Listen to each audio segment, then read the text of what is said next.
Hello everyone, this is Dr. Du, and today's discussion is on Naguib Mahfouz. Um, I pronounced that correctly, I know, because I looked it up and practiced.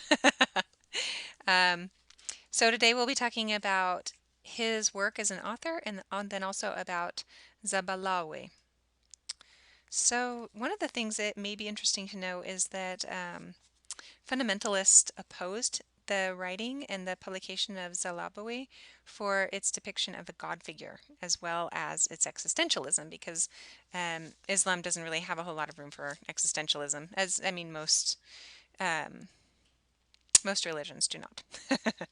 So, like Salman Rushdie, if you remember him, he did the Satanic verses.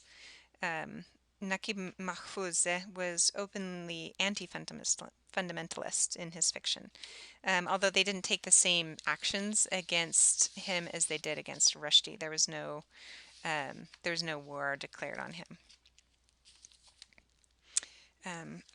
So,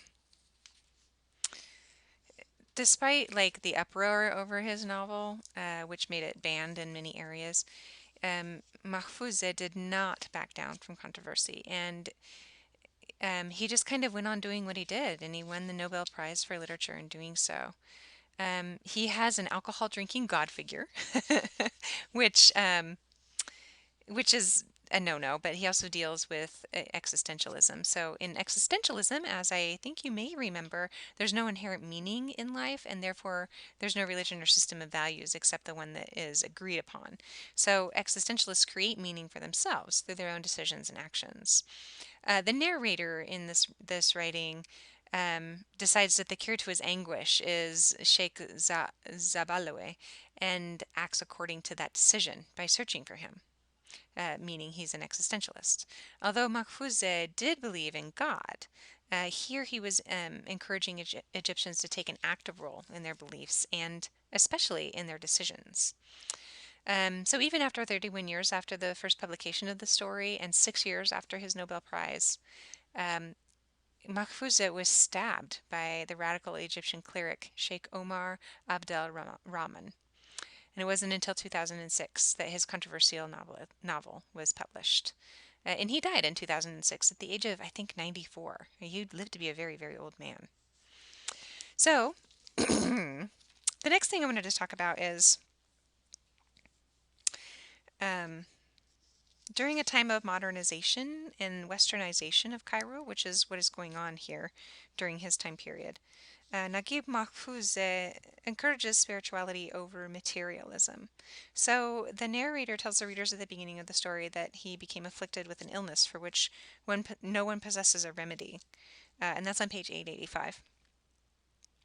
We don't actually learn what that illness is, but I think a close reading would show that it has like he has this deep existential um, despair. He doesn't seem to have that many physical manifestations, but he's got existential problems. As we learned through his conversation with Sheikh Omar, his father has recently died. The death of his father, who first taught him about Zalabawe, represents the loss of that traditional belief system in the modernized world of Cairo. After the Egyptian Revolution in 1952, Cairo became more populated, it became industrialized, and it was heavily influenced by Western cultures. The local sheikh of the district is the embodiment of a modernized and westernized Egyptian person. So not only does he wear untraditional clothes and own a telephone, but he also suggests that the narrator complete his spiritual quest systematically and with a map, which he gives to him, right? He was being very generous. Though he begins with the materialistic characters who have lost touch with Zabalawe, the narrator begins to meet characters who are more and more aligned with the values of this godlike person. So this reinforces the necessary transition, says Mahfouz, from materialism to spirituality. And the people who welcome him the most and who love him the most are like the musicians and the artists. And speaking of that, for Mahfouz, creating art is a divine endeavor. That's why the narrator's interviews end with two artists So Mahfouz was interested in the aesthetic side of Islamic philosophy and even considered studying it when he was at school.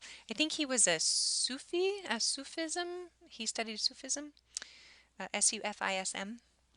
Have a look at what that is. You can Google it if you'd like. He said in an interview that literary writing is an art that focuses on the aesthetic above all else, regardless of the social, political, or other subjects with which it deals. The content is always submerged within the formal qualities of the work. And that was published in um, Editor's Introduction, Life's Wisdom from the Works of the Nobel laureate Naguib Mahfouz, published in 2006. So, from this quotation and the organization of Zabaloway, students can see that Mahfouz stresses the importance of creating art. So, the narrator searches for Zabaloway, and one can track his progression by those he meets along the way. So, you've got this inhospitable, materialistic, westernized character from the beginning of the trek, such as that local sheikh. They are left behind for figures such as the calligrapher and the composer. They are both gentle, understanding, kind, and they openly sing the praises of our godlike figure, Zabalaway. Although they are not with him, they are as close as one can be. So that again kind of suggests the spirituality and the art being close to the spiritual and the divine.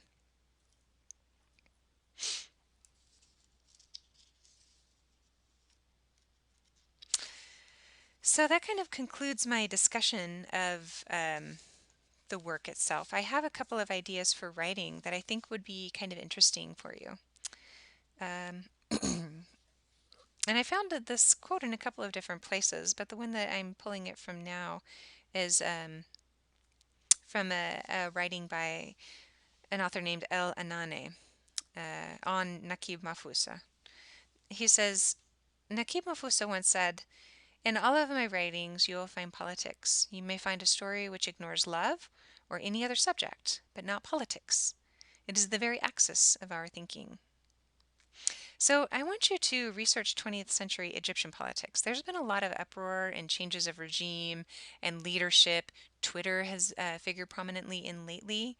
Um,